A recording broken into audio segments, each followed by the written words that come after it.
उसे भूगोल में जगह बनानी है तो उसके लिए उसे जो टेररिज्म जिसको हम बोलते हैं कि उसका देश जो टेररिज्म को स्पॉन्सर कर रहा है उसे रोकना पड़ेगा। ऐसी कार्रवाई करेंगे कि हो सकता है पाकिस्तान को सोचना पड़े कि उसे इतिहास में भूगोल में रहना है कि नहीं। Indian Air Force was the prime stakeholder in that, in terms of two major targets out of the 9 that were chosen towards terrorist camps. C-130 class of aircraft, one AEWC class of aircraft, and at least 4 to 5 fighter aircraft, most likely F-16, because that base happened to be F-16. मुझे लगता है कि पाकिस्तान को एक warning है कि अगर किसी तरह का टेररिस्ट अटैक वो फिर से प्लान करते हैं तो भारत रिटेलिएट करेगा, और इस बार जो रिटेलिएशन होगा वो इमीडिएट रिटेलिएशन होगा। भूगोल से पाकिस्तान को मिटाने का कहा है कि अगर पाकिस्तान आतंकवाद को पनाह देना छोड़ दे, नहीं तो उसको भूगोल से मिटा दिया जाएगा, क्योंकि उपेंद्र द्विवेदी जो है उन्होंने ये बयान दिया है कि भूगोल से ही मिटा देंगे। भारत की जो प्रेपरेशन है इस टाइम, जो तैयारियां भारत की है, आर्म फोर्सेस की जो तैयारियां है वो नेक्स्ट लेवल तैयारियां हैं। कि भारत का जो प्रेपरेशन है वो किस लेवल का है इस टाइम पर। ऑपरेशन सिंदूर में भारत ने अपना इंटेंट क्लियर किया, और भारत ने उस टाइम एक बात जो साफ तौर पे कही है, सबको याद रखनी चाहिए। भारत ने कहा कि किसी भी तरह का आतंकी हमला भारत के ऊपर एक्ट ऑफ वॉर समझा जाएगा। नमस्कार, आप देख रहे हैं पंजाब केसरी टीवी और मैं हूं आपके साथ एनके। इस समय बहुत बड़ी खबर आ रही है, क्योंकि उपेंद्र द्विवेदी जो सेना प्रमुख हैं उन्होंने ऑपरेशन सिंदूर को लेकर बहुत बड़ा बयान दिया है। उन्होंने कहा है ऑपरेशन 2.0 कभी भी लॉन्च हो सकता है। सेना प्रमुख का ये बयान, क्या इस तरह बयान आना, क्योंकि अभी कुछ देर पहले ही वायु सेना प्रमुख का भी बयान, AP सिंह का बयान आया था कि हमने F-16 विमान 5 मार के गिराए हैं। उसके बाद J-17 भी मार के गिराया है। वो अभी दिल्ली में उन्होंने एक प्रेस कॉन्फ्रेंस के जरिए वायु सेना प्रमुख ने बयान दिया।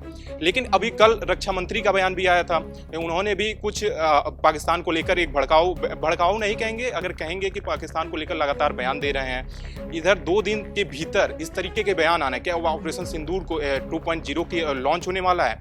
इस पे हमारे साथ जानकारी देने के लिए हमारे कलीग नीतीश, पहली चीज एक बात बताइए कि ऑपरेशन सिंदूर को लेकर इस तरह के बयान आना, सेना प्रमुख का बयान आना, अभी उपेंद्र द्विवेदी का बयान आया, फिर वायुसेना प्रमुख का बयान आया, क्या देखते हैं, किस नजरिए से आप देखते हैं?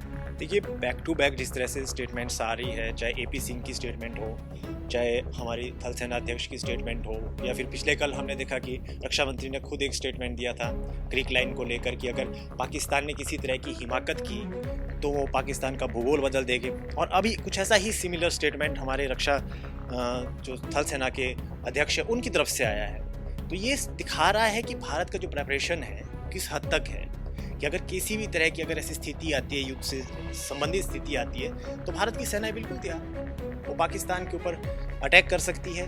और ऑपरेशन जो सिंदूर रहा हमारा, उसका जो 2.0 जो वर्जन है, वो जिसकी बात कर रहे हैं हमारे थल सेना अध्यक्ष, तो मुझे लगता है कि पाकिस्तान को एक वार्निंग है कि अगर किसी तरह का टेररिस्ट अटैक वो फिर से प्लान करते हैं तो भारत रिटेलिएट करेगा, और इस बार जो रिटेलिएशन होगा वो इमीडिएट रिटेलिएशन होगा। पिछली बार की तरह टाइम नहीं लिया जाएगा 1-2 हफ्ते का। इस बार हमारी सेना बिल्कुल एक्टिव है, वो बिल्कुल वॉर जोन के लिए तैयार है। तो मुझे लगता है ये उसी ओर इशारा है। भूगोल से पाकिस्तान को मिटाने का कहा है कि अगर पाकिस्तान आतंकवाद को पनाह देना छोड़ दे, नहीं तो उसको भूगोल से मिटा दिया जाएगा, क्योंकि उपेंद्र द्विवेदी जो है उन्होंने ये बयान दिया है कि भूगोल से ही मिटा देंगे। वो पाकिस्तान के ऊपर डिपेंड करता है कि वो क्या ऑपरेशन 2.0 देखना चाहते हैं या आतंकिस्तान को अपने देश से समाप्त करते हैं। देखिए, जो थल सेना अध्यक्ष का बयान है उसके मायने कई तरह से निकाले जा सकते हैं। एक तो उसका सबसे पहले स्टेटमेंट को आप समझना होगा कि भारत की जो प्रेपरेशंस है इस टाइम, जो तैयारियां भारत की है, आर्म फोर्सेस की जो तैयारियां है वो नेक्स्ट लेवल तैयारियां हैं। वो ये नहीं है कि वो मोबिलाइजेशन करना है, हमारे ट्रूप्स को बॉर्डर तक जाना है, या हमारी एयरफोर्स को वॉर रेडी होने के लिए टाइम चाहिए। नहीं, जो हमारे सेनाध्यक्ष का बयान है वो साफ तौर पर इस ओर इशारा कर रहा है कि अगर पाकिस्तान कोई इस तरह की हिमाकत करता है तो उसे माकूल जवाब दिया जाएगा, और तुरंत जवाब दिया जाएगा। अब प्रेपरेशंस करने की ज़रूरत नहीं है, सेना बिल्कुल वॉर रेडी जोन में है और बिल्कुल युद्ध के लिए तैयार है। लेकिन वायुसेना प्रमुख का जो बयान आया कि अभी दो तीन घंटे का गैप है वायुसेना प्रमुख और जो सेना प्रमुख है उपेंद्र द्विवेदी के बयान आने से 2 से 3 घंटे का गैप है। वायुसेना प्रमुख ने अभी तत्काल में कहा कि मैंने अमेरिका के F-16 को मार गिराया, 5 फाइटर जेट पाकिस्तान के मार गिराया, जबकि पाकिस्तान के शहबाज शरीफ UNGA में भाषण देते हैं कि हमने भारत के कई फाइटर जेट मार के गिरा दिए हैं। हालांकि संख्याओं में कभी वो 5 कहते हैं, कभी वो 6 कहते हैं, कभी वो 7 कहते हैं। ये बिल्कुल आपने सही बात कही कि जिस तरह से पाकिस्तान क्लेम कर रहा था, जब ऑपरेशन सिंदूर हुआ तो उनका क्लेम था कि 4 फाइटर जेट हमने डाउन किए हैं इंडिया के। फिर उसके बाद उन्होंने क्लेम किया कि हमने 6 फाइटर जेट डाउन किए हैं, और रिसेंटली अभी UNGA में उनके प्राइम मिनिस्टर ने क्लेम किया कि 7 फाइटर, इससे 7 फाइटर जेट उन्होंने डाउन किए। ये इससे साफ तौर पे पता चलता है कि पाकिस्तान ने जो भी दावे कर रहा है उसमें कहीं ना कहीं लूप होल है। ये लूप होल दिखा रहा है कि वो जो भी अपना एजेंडा और प्रोपेगेंडा चला रहे हैं उसको लेकर वो बिल्कुल खुद भी आश्वस्त नहीं है कि क्या हो रहा है, क्या सच में डाउन किए हैं। क्योंकि हमारी एयरफोर्स ने तो साफ तौर पर कहा है कुछ नुकसान हुआ है। उन्होंने ये नहीं कहा है कि फाइटर प्लेन गिरे हैं या कुछ एयरक्राफ्ट डाउन हुए हैं, उन्होंने ये नहीं कहा। उन्होंने कहा है कि जो युद्ध में आमतौर पर कुछ होता है नुकसान, वो संभावित नुकसान हुआ है। और जाहिर सी बात है, जब युद्ध होता है, 2 देशों के बीच युद्ध होता है, तो संभावित नुकसान होता है। जहाँ तक AP सिंह के बयान की बात है, AP सिंह ने पहले भी बताया था, कुछ दिनों पहले आपने सुना होगा, उन्होंने ये बयान दिया था।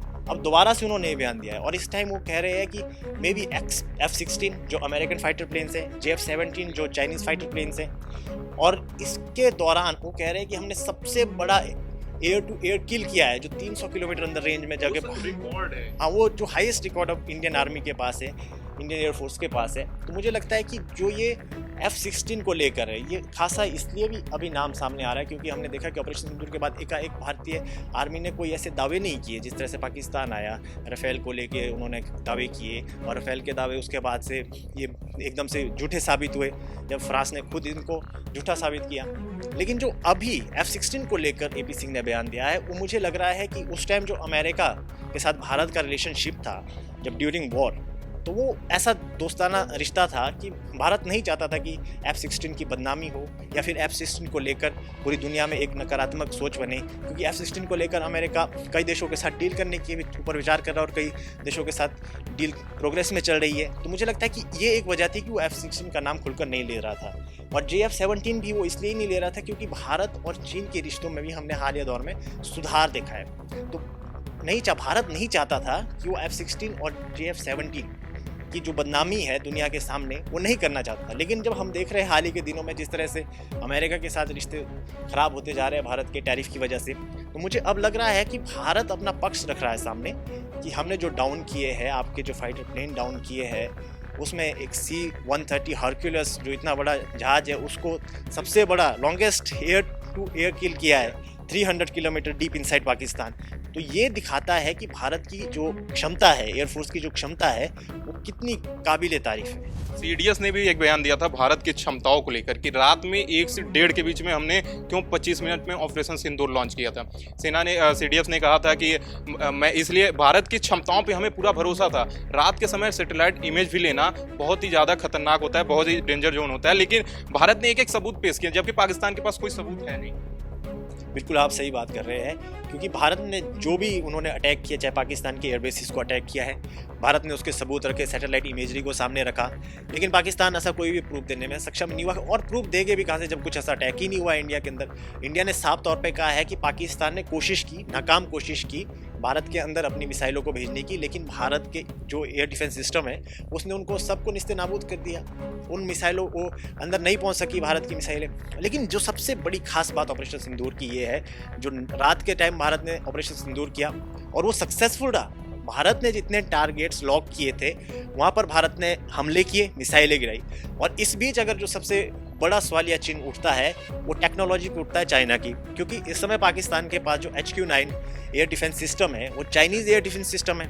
तो एयर डिफेंस सिस्टम भारत के जो प्लेन्स अंदर गए, भारत के जो मिसाइल्स अंदर गए, टारगेट गए, उनको वो पकड़ ही नहीं सका और सक्सेसफुल करके आए हैं।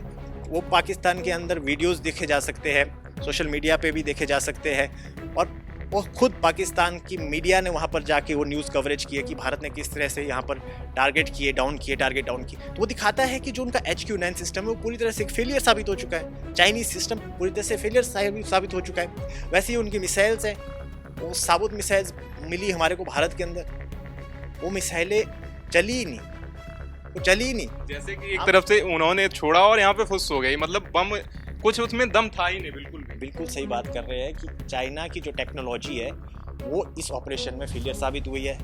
जो अमेरिकन F-16 प्लेन्स है जिसको लेकर पाकिस्तान खूब इतराता था और अमेरिका भी बोलता है कि हमारे सबसे कामयाब प्लेन, तो मुझे लगता है कि वो भी फेलियर साबित हुए, क्योंकि अगर भारत ने उनको टारगेट किया है, अब आपको याद होगा जब भारत ने पहली एयर स्ट्राइक की थी पाकिस्तान के ऊपर पुलवामा के बाद, तो उस टाइम हमने देखा था कि भारत ने दावा किया था कि हमने पाकिस्तान का F-16 डाउन किया है। उस टाइम ये मार्केट में खबर भी फैली थी, लेकिन बाद में पाकिस्तान के जो F-16 का जो उनका बेड़ा था उसको अमेरिकन आए, उन्होंने देखा कि पूरे F-16 यहाँ पर है, ऐसा कोई डाउन नहीं। वो अपनी इमेज को ठीक करने की कोशिश की जा रही थी, उस क्रैक को भरने की कोशिश की जा रही थी, लेकिन भारत ने उस टाइम जब भारत के पास राफेल्स नहीं है, MiG-21 से उनका F-16 डाउन किया, तो ये बहुत बड़ी कामयाबी थी भारत की एयरफोर्स के लिए। तो ये दिखाता है कि भारत की जो एयरफोर्स है वो कितनी काबिल एयरफोर्स है और दुनिया की एक सबसे बेहतरीन एयरफोर्स इस टाइम भारत के पास है। और जो रिकॉर्ड भारत होल्ड करता है एयरफोर्स कि उसमें जो ये रिसेंटली जो ये मैं आपको बता रहा हूँ C-130 और डीप इनसाइड 300 किलोमीटर्स,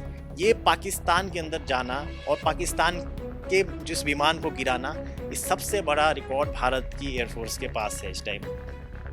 आप देख सकते हैं अभी AP सिंह जो हैं वायुसेना प्रमुख जो हैं, उन्होंने बयान दिया था 9 अगस्त को कि हमने पाकिस्तान के कई फाइटर जेट को मार गिराए हैं। फिर अभी आज बयान दिया उन्होंने AP सिंह ने कि अब मैंने 5 से 6 मतलब 5 ही बोला है उन्होंने कि मैंने 5 फाइटर जेट को मार गिराया है। तो आपको क्या लगता है, फिर उपेंद्र द्विवेदी का बयान आया कि मैं भूगोल से ही मिटा दूंगा, पाकिस्तान अगर आतंकवादी खत्म नहीं करता है तो पाकिस्तान को भूगोल से मिटा दिया जाएगा। देखिए ये जो स्टेटमेंट्स आ रहे हैं, बैक टू बैक स्टेटमेंट्स आ रहे हैं, ये भारत का इंटेंट दिखा रहा है कि भारत का जो प्रेपरेशन है वो किस लेवल का है। इस टाइम पर ऑपरेशन सिंदूर में भारत ने अपना इंटेंट क्लियर किया और भारत ने उस टाइम एक बात जो साफ तौर पे कही है, सबको याद रखनी चाहिए, भारत ने कहा कि किसी भी तरह का आतंकी हमला भारत के ऊपर एक्ट ऑफ वॉर समझा जाएगा।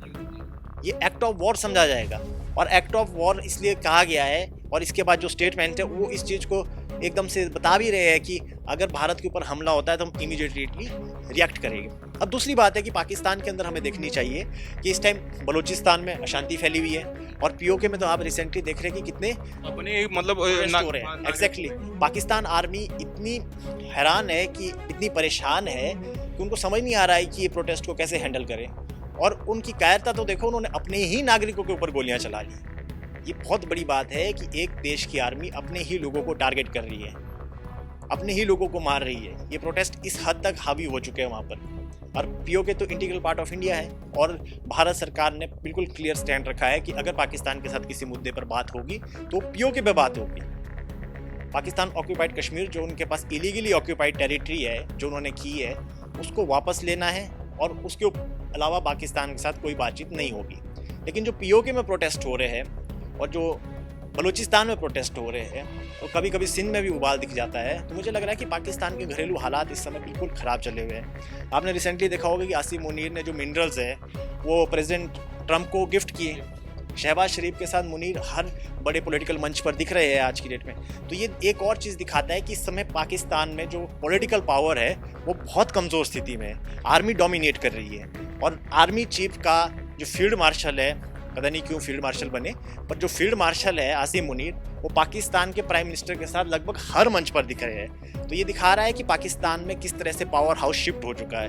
ये आर्मी के पास वापस आ चुका है और इनडायरेक्टली आर्मी ही पाकिस्तान में रूल कर रही है। आसिम मुनीर की प्रेजेंस हर बड़े मंच पर ये तो कम से कम इशारा कर ही रही है। तो धन्यवाद नीतीश। लेकिन ऑपरेशन सिंदूर जो 6 और 7 मई की दरमियानी रात पहलगाम अटैक के बाद की गई थी, उसमें 9 से 10 आतंकी ठिकानों को भारत के सेनाओं ने निस्तनाबूद कर दिया था, खत्म कर दिया था, मिट्टी में मिला दिया था। और अब ऑपरेशन सिंदूर को लेकर 2.0 को लेकर उपेंद्र द्विवेदी का बयान इस बात को दर्शाता है कि अगर पाकिस्तान अपनी हरकतों से बाज नहीं आया तो उसको मिट्टी में उसका इतिहास ही खत्म कर देंगे। हमसे जुड़े रहने के लिए हमारे YouTube चैनल को सब्सक्राइब करें और नई वीडियो की नोटिफिकेशन के लिए बेल आइकॉन को दबाएं।